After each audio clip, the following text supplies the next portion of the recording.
Jewelry store ignores elderly man. The next day, he bought the company and fired the employees. Walter took hesitant steps toward the shop. The Sterling Star jewelry store shimmered brilliantly, a stark contrast to the quiet, unassuming neighborhood where he lived. His well-worn coat and scuffed shoes stood out amidst the polished and stylishly dressed crowd walking by.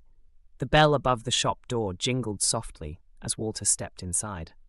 The interior radiated opulence, gleaming glass display cases, warm golden lighting, and employees in impeccable uniforms stationed behind the counters.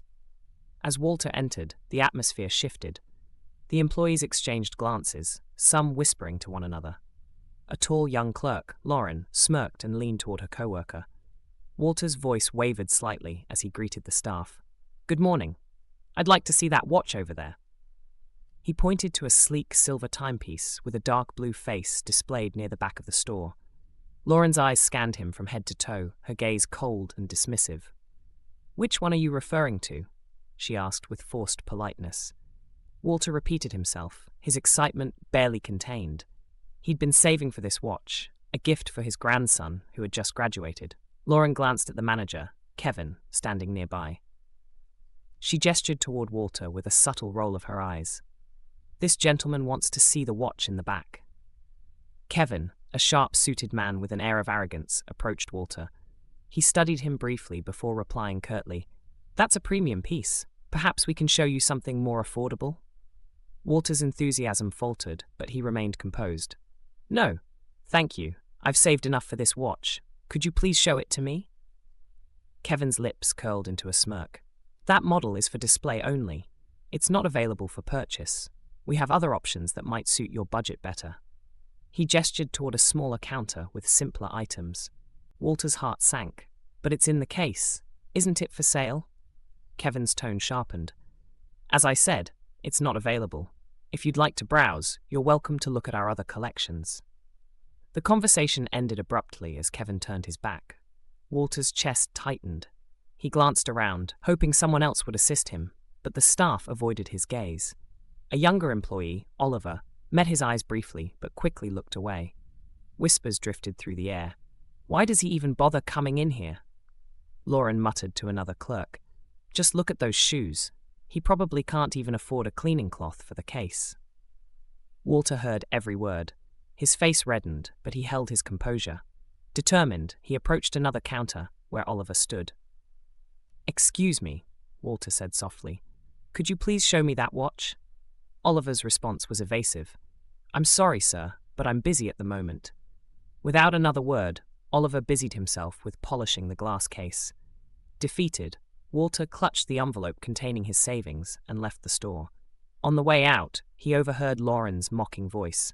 "I bet he's here to take pictures and pretend he can afford something. Some people just don't know their place." Laughter followed him as the door closed behind him. Walter stepped into the brisk air, his hands trembling. The humiliation was overwhelming, but he reminded himself of his grandson's smile. "I'll come back," he whispered. Determined, Walter returned the next day, this time wearing his best jacket and hat. The bell jingled as he entered, but the reception was colder than before. Lauren spotted him and whispered to Kevin, "He's back. Can you believe it?" Kevin smirked. "Let's see what excuse he has today."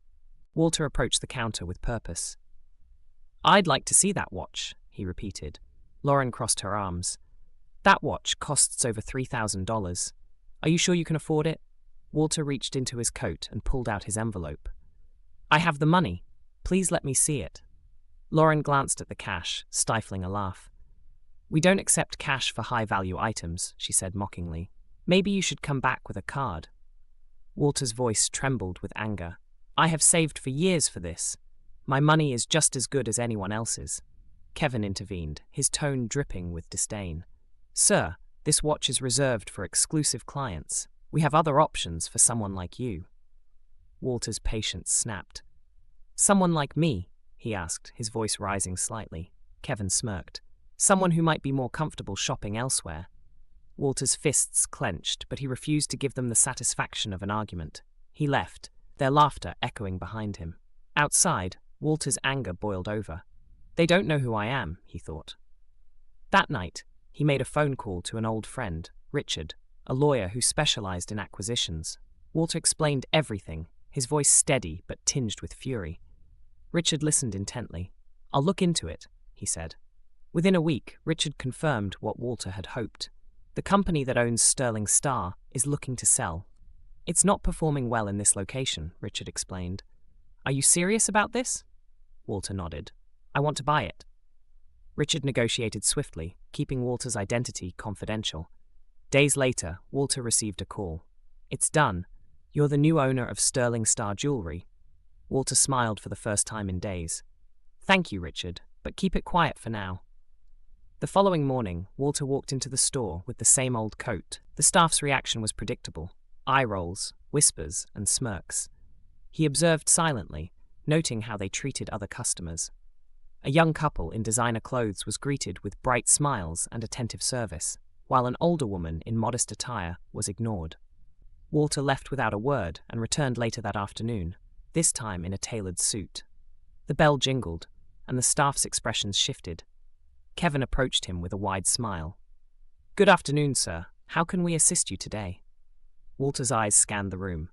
"I'd like everyone to gather here," he said, his tone firm. The staff exchanged confused glances, but complied. Walter stood tall, his voice unwavering. "You've all made assumptions about me based on how I look. You judged me, mocked me, and refused to serve me. Today, I want you to know who I am. My name is Walter Grant, and as of this morning, I am the owner of this store." The room fell silent. Lauren's face turned pale, and Kevin stammered, "There must be some mistake." Walter interrupted him. "The only mistake here is how you've treated people." He turned to Lauren. "Mocking customers, refusing service, and belittling those who don't meet your standards. You're fired." Lauren's jaw dropped. "You can't do this. I've worked here for years." Walter's gaze was steely. "And in those years, how many people have you humiliated? Pack your things." Next, he addressed Kevin. "As a manager, you should set an example. Instead, you led by arrogance and exclusion. You're fired as well." Kevin tried to protest, but Walter raised a hand. "Save it. Your actions speak for themselves." Walter turned to the remaining staff. "If any of you cannot commit to treating every customer with respect and dignity, you are free to leave now." A few employees exchanged nervous glances, but stayed silent. Walter continued. "This store will no longer be a place where people are judged by their appearance. We're starting over." Over the next weeks, Walter worked tirelessly to transform the store. He hired new staff, emphasizing kindness and professionalism. He introduced a line of affordable jewelry, ensuring the store was accessible to everyone.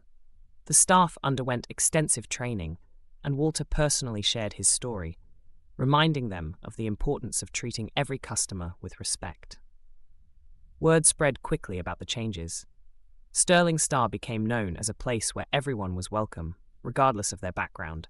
Customers returned, not just for the quality of the jewelry, but for the warmth and respect they received.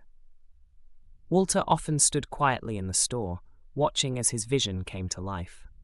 And when his grandson received the watch he'd worked so hard to buy, Walter's heart swelled with pride, knowing he'd turned humiliation into something truly meaningful.